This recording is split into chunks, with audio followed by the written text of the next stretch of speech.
Starting this podcast was an unexpected step of obedience of something that God has called me to do. Through this podcast, I will be interviewing ordinary people who have seen and experienced God move in extraordinary ways throughout their lives. I pray that this will build your faith and encourage you to testify of God's goodness in your everyday lives.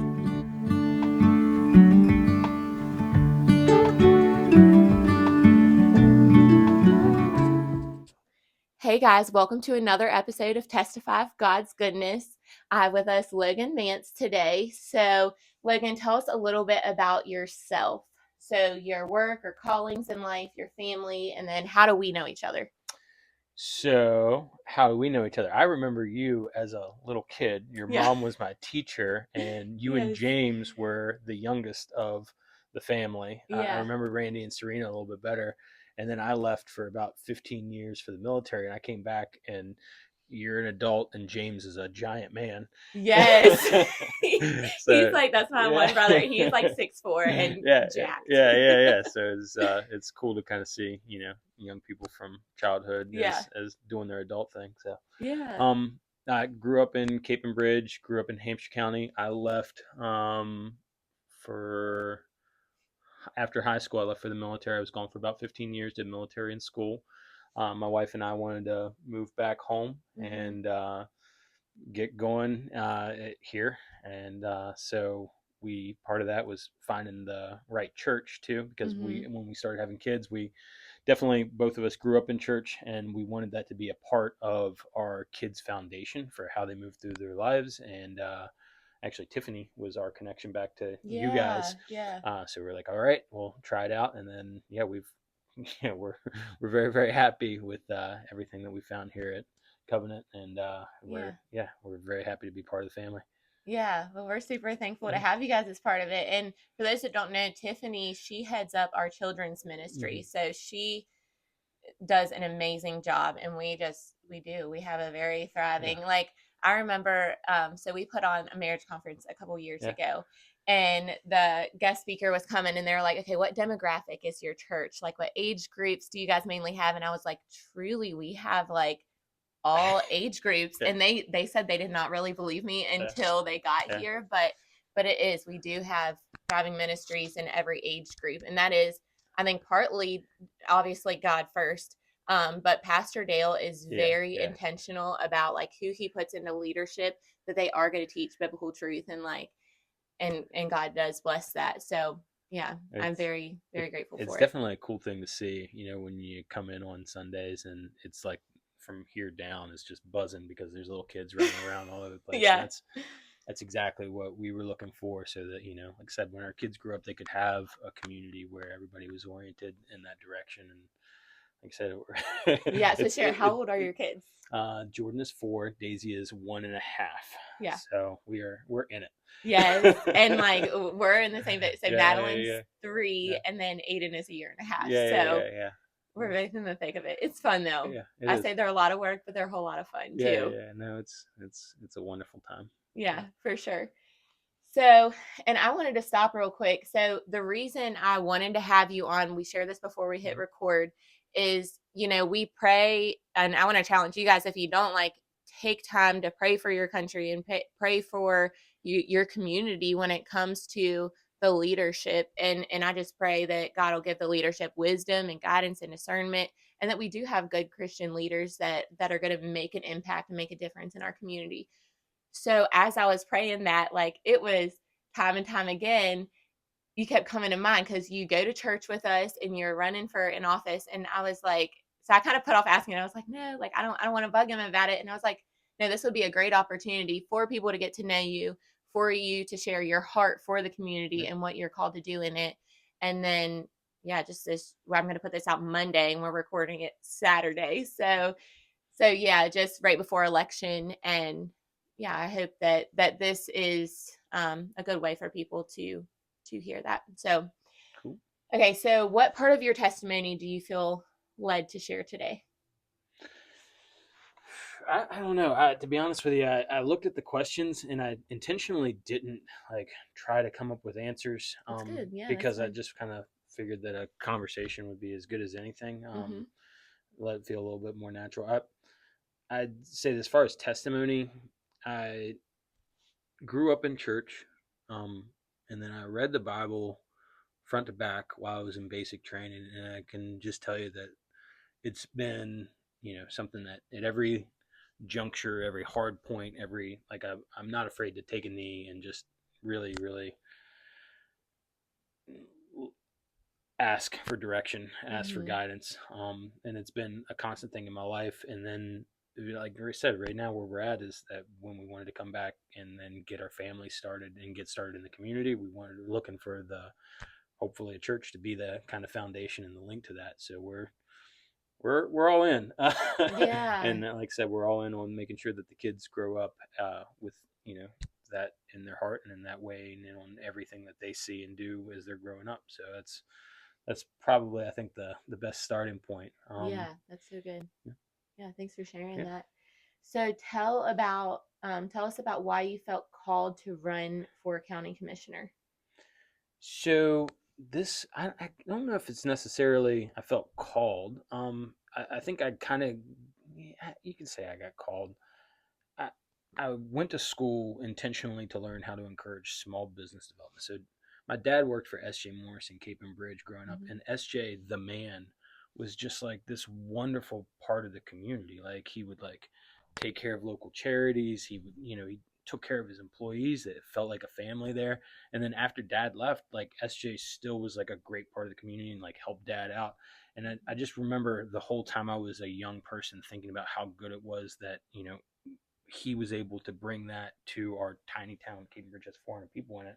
So Yeah. like what this small business could be for this community, and that was what made me go to law school. Is what made me study. I studied business law. I studied my MBA, and but I did that with the goal of trying to learn how to encourage small businesses, like SJ's. Yeah. While I was there, I found a program called the Land Use and Sustainable Development Clinic. And what they do is it's cool how this does tie into faith because it's like you can see the mission. What their job is they work with small like depressed communities all around southern and central West Virginia that got like Yeah. really wrecked after like coal left. So communities are really really hard up, and they just help them. They work with their local government, say, hey, here's where you are at, and then here's where you want to be, and they use the tools of local government to help these communities get back on their feet. And I absolutely fell in love with the work because it's like I got to travel all over southern and central West Virginia and help communities kind of get to where they wanted to go and address really difficult problems. And that, like I said, I wasn't oriented in that direction, but I did that for 2 years, 2 out of my 3 years at law school because I loved it. And it was like, it kind of became apparent that working with local governments to help the communities grow and get stronger was something that I really, really loved. And I mean, the work is insanely rewarding. So Yeah. it's like everything you do that ends up with a park or a trail or a youth development program, like you, is really really I love the work. So That's so cool. yeah, and I mean there's no conflict at all with with my faith in that too. It's like okay, Hmm. service to the community is absolutely directly in Yes. line with with the way that the church tells us how to be and how to live our lives. So it's cool. And if I as as I started, I work with both of the municipalities in town. I work with, or in the county, I work with another municipality, and if I can figure out how to work with local governments, and that's what my career is, and that's really really cool. The same kind of problem sets that we work on at the municipalities are what we'll deal with at the county level. Hmm. So my goal is to do one term and then step away from it, hopefully fix a couple structural issues, Okay. and then get back to get back to regular non-political life. But yeah. Yeah, that's so good. And I just think like so we had this conversation during our women's group the other week and I was asking them what is something that God is stirring in your heart? What is a need that you see and how can you serve in that position? How can you fill that? And that's often, a calling in our lives. Like I work with a Mm-hmm. lot of teens and they're like, I just want to know what God's will for my Mm-hmm. life is. And I was like, first of all, God's will for everybody's life is Mm-hmm. to be in a relationship with Him first and Yeah. foremost. And He's going to call you to so many different things. I never would have predicted I'd be doing what I'm Yeah. doing, 5 years ago. Probably same with Yeah. you. Yeah. If if somebody came up and told you you Hmm. would be running for county commissioner 5 years Yeah, it ago. wasn't what I was starting out thinking I was going to do, but it's where we're Yeah, at. yeah. And so they like we went around and shared what is something that honestly like it could even be something that does like so the Bible says like in your anger do not sin. So I said it could be something that God stirred in you, like an injustice in the world or just a need that needs to be met. And we all went around and shared and like all of them were different and Hmm. it is so unique. Like I Hmm. personally never would have thought to do that, but Hmm. like stepping back and hearing about why you were, you know, Hmm. called to that, it makes sense. It is like my husband's a small business owner, so like Yeah, I see that and I see just the needs in our community, and we want our small businesses to thrive. You know, we do.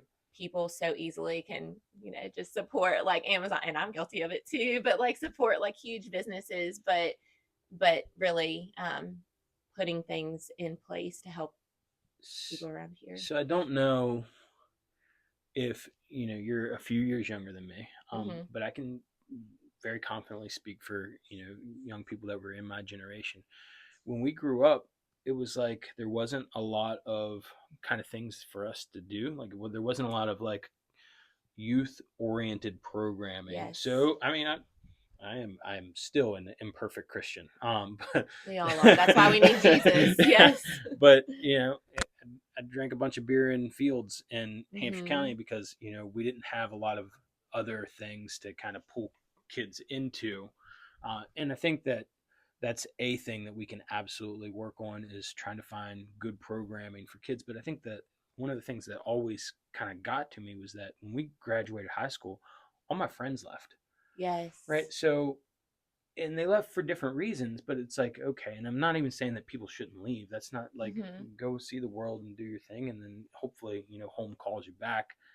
But we have to kind of look at the things that are, if it's harder for people to come back home, i.e. like they can't find a place to get a reliable job, or they don't have Hmm. childcare, if there's like there are things that we can do to make it as good of a place to raise a family as possible. And then like that's completely how I'm oriented is Yep. how do we make Hampshire County the best place possible to raise a family? And if that's the case, then it's also a good place to start a business. It's also a good place to, choose to live. I mean, like when my kids grow up, I want them, I mean, hopefully they do go see the world, do whatever they want to do, but I want them to always feel as though coming back home is an option. And that's, Yes. I think there are things that we can work on, as a generation, to make sure that our community is as strong as possible, so that, when our kids are faced with that choice, it'll be a little bit easier for them. So, Yeah. and like I said, the cool thing is that, like, there's nothing that's inconsistent with our faith about that. I mean, you can say it's Yeah. politics, but really it's just community development, and it's the same thing. Yeah. Churches for the longest time, like they were the backbone of the community. You know what I Hmm. mean? Like the community development was through churches, and I think there's still a lot of opportunity for us to work both in through the churches and through the tools of government to kind of work towards the same mission, which is, hey, let's make this a wonderful place to live Yeah. and raise families, I and yeah, agree 100% with that. And like, I love that you're going to make an impact in our community with that. And I want to challenge, I know people are listening from other places, but maybe that's like some area that you can step into and, you know, serve in that way or encourage others in that or come alongside people who are in positions of leadership and say like, how can I help you with this? Because you can't do it on your own. We are mm-hmm, never meant to do any of, you know, mm-hmm, this stuff in life on our own. So yeah, I hope that this really encourages you guys to get stuff like that in your community. yeah. I I only want to echo that because I think that that was a part of the narrative that was might have been missing. Like nobody told us when we were in high school and getting ready to leave, like, hey, think about coming back home and just working here. Like, and it's not, I'm Yeah. not saying like getting a job here. What I'm saying is like working on your community, working to strengthen your community, work on the the different aspects of your community that will make everybody stronger together. Yeah. It's like that's a calling it's expressed in our faith, but it's not always expressed out in the rest of the world. But like that call to service is something that we should be echoing it. We should tell our high school kids right now, like, hey, we need you. Yes, And absolutely. I it agree. helps people find that purpose too. Like, the community needs them. So Yeah. yeah. Yeah, I remember when I was in college, so I went for teaching, Hmm. and we're in a unique place right here in Hampshire County because Hmm. I could have gone and Yeah. taught in Maryland Oh yeah. one way because we live right on the line, or I could have gone and taught in Virginia. Same thing and made more in both I places, know. right? I know. And it was a calling Hmm. on my life. I'm not judging Yeah. anybody who Yeah. goes and Yeah. does Yeah. Yeah. that, Yeah. like, but it was a calling on my life. And I remember I was just praying for clarity. I had 3 different job offers in our county, and then I had another interview for Winchester School. And I Nice. was just praying for clarity, like, God, what do you want me to do?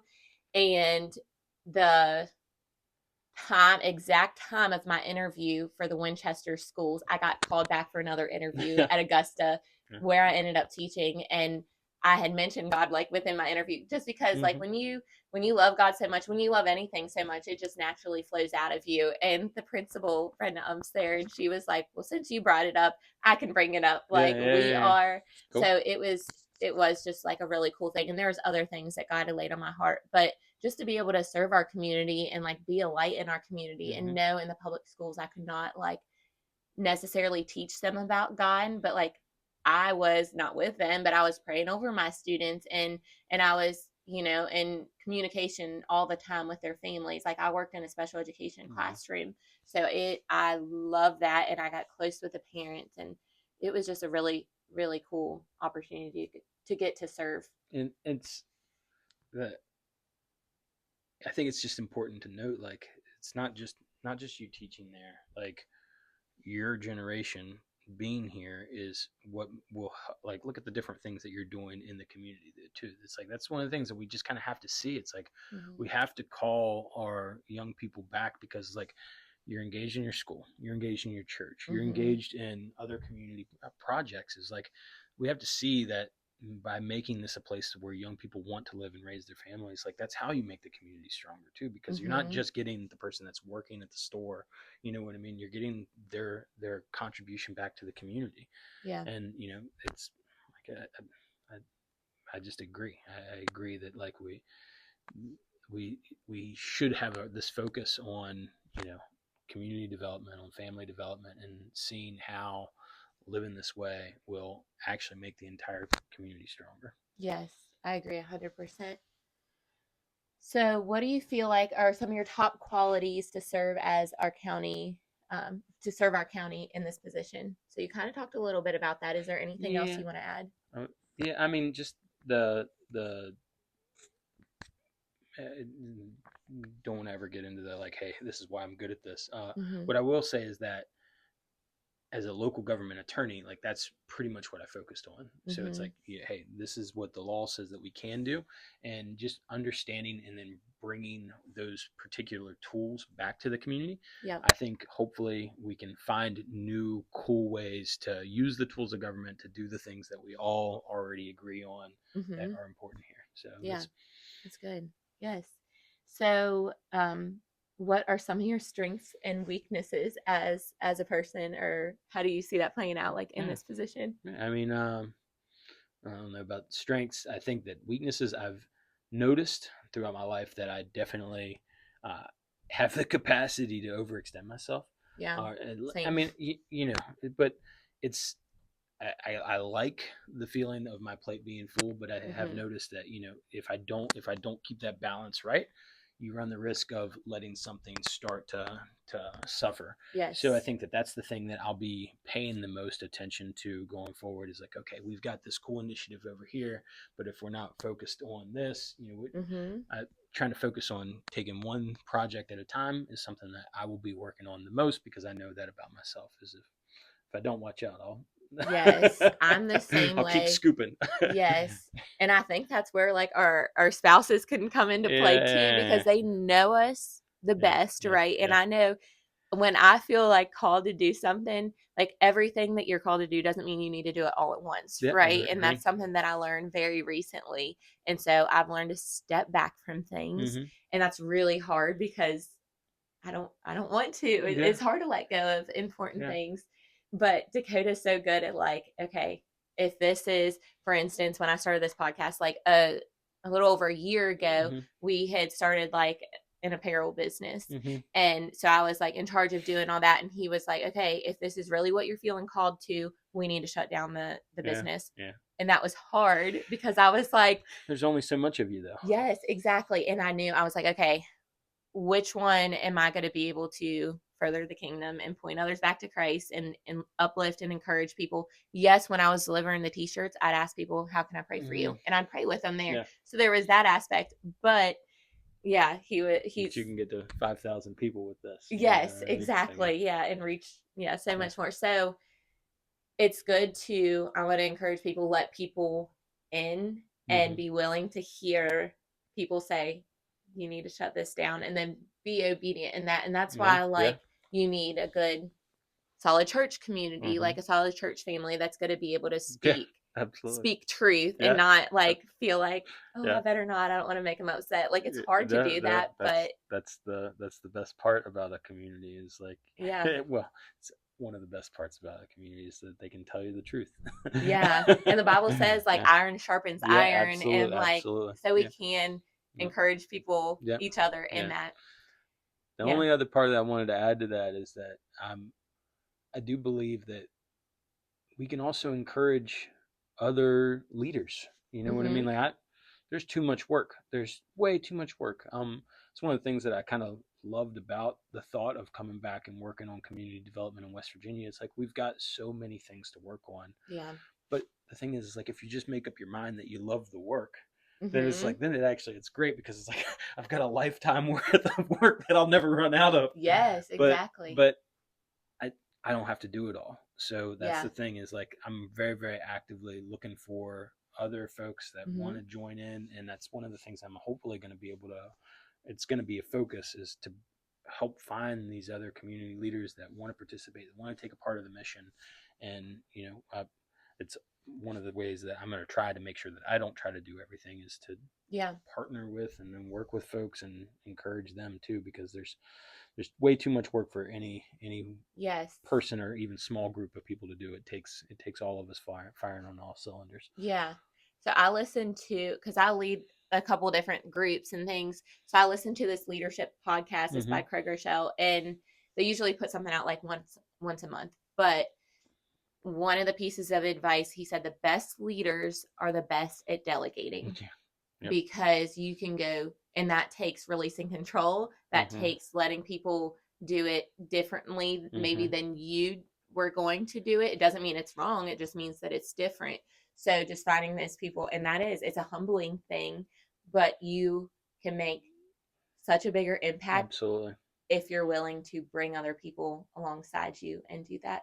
I think about like with my husband owning a business. Mm-hmm. So that was a big step, like even starting hiring his first employee. Mm-hmm. And then they've got a lot of guys working for him now. Not a lot, but it's Mm-hmm. Yeah. a decent amount of guys working for him now. And they have been able to go so much further in business. And you think You're able about, to push stuff out. yeah. And I remember, so we both used to work for Eli and Misty Cook, and Eli shared with Dakota, and this is an encouragement for like people in business. He said, your top expense should be your employees. So pay them well, and treat them well, and then they are going to, work harder when they feel appreciated and taken care of. Like they are going to, take their work seriously. And I've seen that as a reflection within Dakota's business. I don't want to mix the military up too much with government, but I think a lot of the lessons actually do apply too. It's like the best leaders that I've seen in the military, and what I try, I don't claim it, but I aspire to it. It's that style of leadership where your primary obligation is to make sure that everybody that's working with you is set up for success and has the tools that they need to succeed, and then just go let them succeed. You know what I mean? So it's like, hey, do you have the training? Do you have the materials? Do you have what can we do to make sure that you have everything you need to accomplish your mission? And if you see that is your primary job as the leader, then it's like that becomes your whole job, is just to set those folks that you're working with up for success. And that's, like I said, it's not something that I claim, but it's something that I certainly aspire to, and that's something that I hope to bring forward into the county, into the